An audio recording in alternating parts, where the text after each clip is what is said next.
அந்த காலங்களை கம்பேர் பண்ணும்போது இந்த சட்டசபை நிகழ்வுகள் எப்படி சார் இருக்கு? ஒரு நல்ல ஒரு தொடக்கம் தமிழ்நாட்டில் நிகழ்ந்திருக்கு. உண்மையிலேயே பாராட்ட வேண்டிய விஷயம். விஜயரசன் மீது 1000 விமர்சனங்கள் இருந்தாலும் இந்த சட்டசபை நிகழ்வுகள் நேரடியாக ஒளிபரப்புறாங்க. ஸ்டாலின் பீரியட்லாம் நேரடி ஒளிபரப்புறது எந்த அர்த்தமுமே கிடையாது. அவர் மட்டும் பேசுவார், எதிர்கட்சியில் பேசும்போது எடப்பாடி, எதிர்கட்சியில் பேசும்போது மைக் ஆஃப் ஆகிடும். மைக்கா ஹலோ மைக் டெஸ்ட் 1 2 3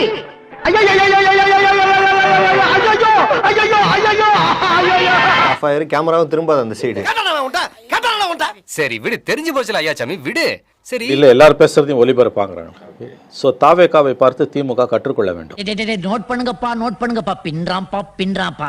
ஏன்னா ஏவாவேல அதை சொல்றாரு, நீங்க பாட்டுக்கு சொல்லிட்டு போயிடுறீங்க, லைவ்ல போயிட்டு இருக்கு, எல்லாம் எடுத்து போட்டுறாங்க. என்ன எடிட்டிங்லாம் நடந்திருக்கு, ரீரெக்கார்டி பண்ணிட்டீங்களா?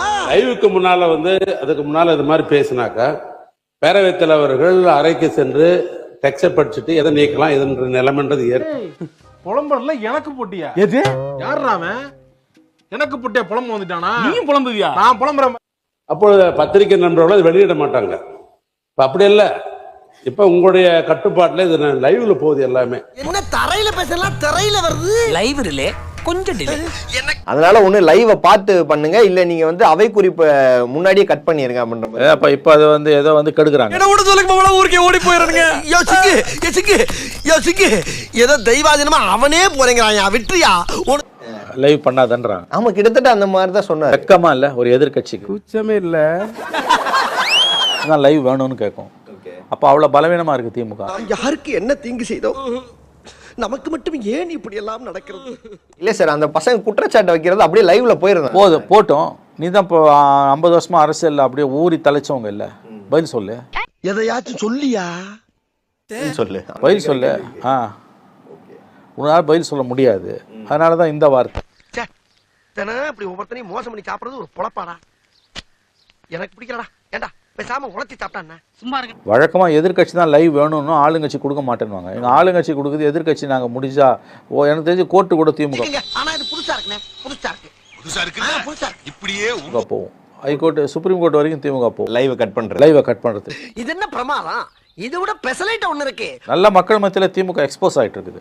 ஏன்னா சின்ன பசங்க கூட சினிமா பார்த்தவங்க இன்னைக்கு அசம்பிளியை பாக்குறாங்க. மாண்புமிகு டெவலப்பர் அவர்களும் மாண்புமிகு டெஸ்டர் அவர்களும் இந்த அவையில் கூடியிருப்பது எதற்கு என்றால் 40 ஃபேக் டெஸ்ட் கேஸை எதிர்கட்சியினரோ அவர்களின் தூண்டுதலில் ஜென்சி கூட்டம் நடத்தலாம். ஆனா கட்சியோட ஸ்கோரை இதுல பண்ணலாம்ன்ற முயற்சி பண்ணாதீங்க. நான் டைரக்டா சொல்றேன், இந்த ஜென்சி டிஎம்கேன்னு போட்டு வந்திருக்கீங்க. என்னை போன்ற ஒரு ஜென்சி இளைஞரை சட்டமன்ற உறுப்பினர் ஆக்க முடியுமா என்றால் அது தமிழக வெற்றி கழகத்தின் தலைவர் மாண்புமிகு முதலமைச்சர் சி ஜோசப் விஜய் அவர்களால் மட்டும்தான் முடியும் என்பதை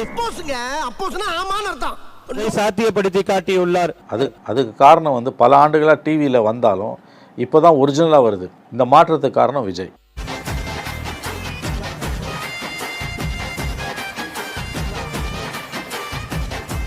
நாக்கில் நஞ்சையும் நுனி நாக்கில் விஷத்தையும் வைத்துக்கொண்டு மாற்றம் எங்கே என்னும் பேசும் எதிர்கட்சியினருக்கு ஒன்றை நீங்களா யாருடா?